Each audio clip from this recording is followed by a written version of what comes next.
Claudia-Aguilar, Aguilar, space, M-O-A-E-R, space, F. My name is Claudia Aguilar. I am a single mother of 2 boys, Ernesto, who's 22 years old, and Christian, who's 17 years old. I am an over-the-phone interpreter for 17 years already. I was born and raised in Mexico. I am the middle one of 3 siblings. My oldest brother, Julio Cesar, and my youngest brother, Edgar. We all 3 were born with a visually impairment, but my 2 brothers only have it on their left eye, and I have it in both eyes.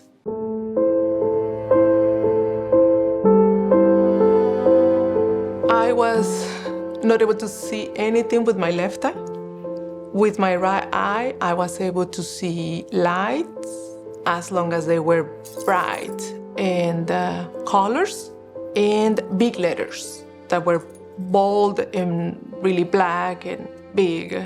If I wanted to read a textbook, I have to get really, really close as long as they were big letters. Or if I needed to write, it has to be also in a notebook that has the really black mark lines, so I can write on the notebook. Since I remember, my parents tried everything with eye doctors, huge classes that were not helping at all. And in school, kids usually do not understand what's a disability. And they were making fun of me, neighbors putting me nicknames when I was a teenager.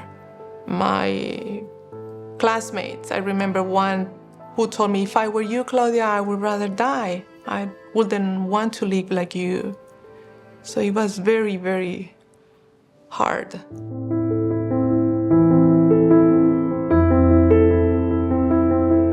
My parents will bring us to church every Sunday for Mass. I will go because they said so.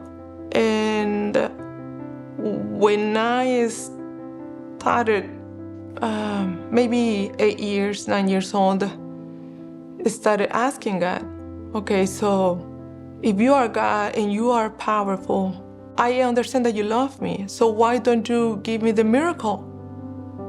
And let me see like everybody else, or at least like my brothers. Because if my oldest brother was the first one, why he didn't have both eyes like me? Or my younger one, why me? Why, I think I'm a good girl. Why do I have to go through this instead of my 2 brothers? And every time my father would take me to a doctor, I was praying God for a miracle. I was praying God that this doctor is gonna do surgery in my eyes and I will be able to see like everybody else.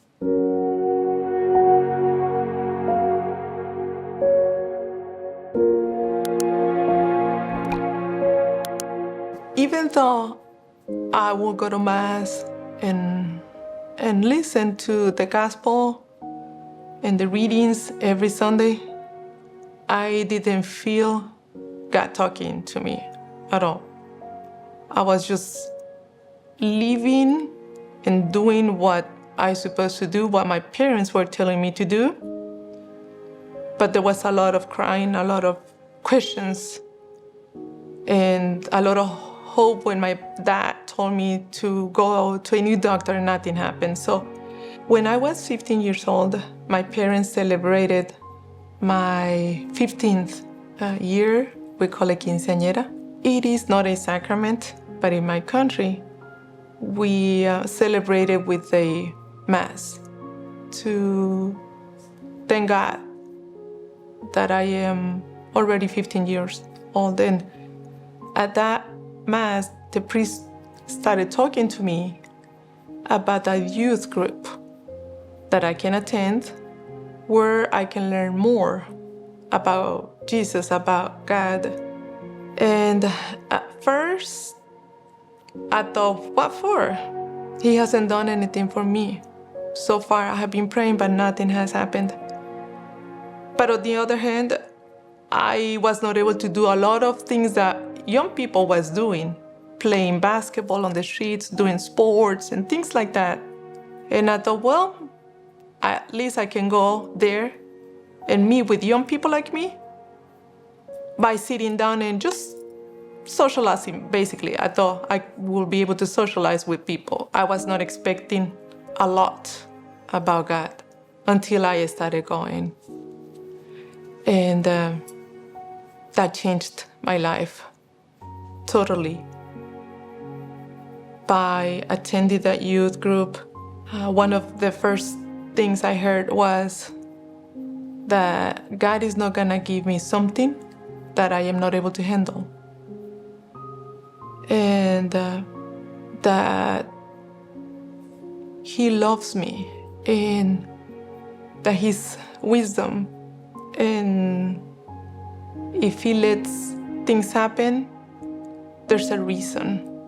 And that is when I stopped crying and complaining and asking Him questions, why me?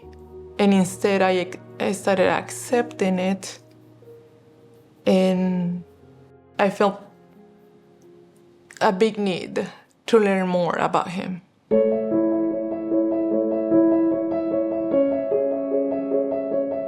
I met a neighbor, and one day we were talking, and I told her that I would like to learn English. And she told me, you know what, there's an elementary school around the corner who teaches English in the evenings. And I went there, and the teacher who was there giving us tests to see how good our English was and decide what level we were going to start. It was a group of people, and she saw me struggling, trying to read the paper, trying to write on the paper. And she told me, do you know that there's a school for people like you who's either blind or who has some vision problems? And the name was the Lighthouse for the Blind. And I thank God that she insisted. She was an angel, my first angel that I met here to start my journey to great things here in Dallas. So after I went to that school, started learning English.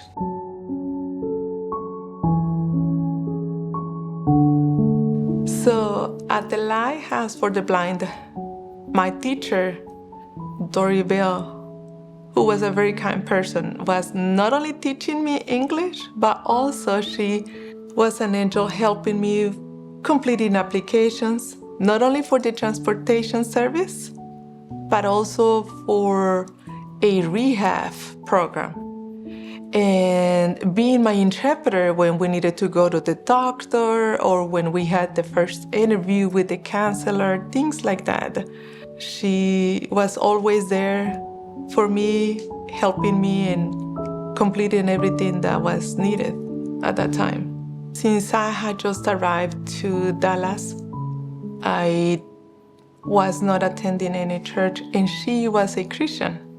And my teacher told me, you know what, I would like you to come to my church. And I did.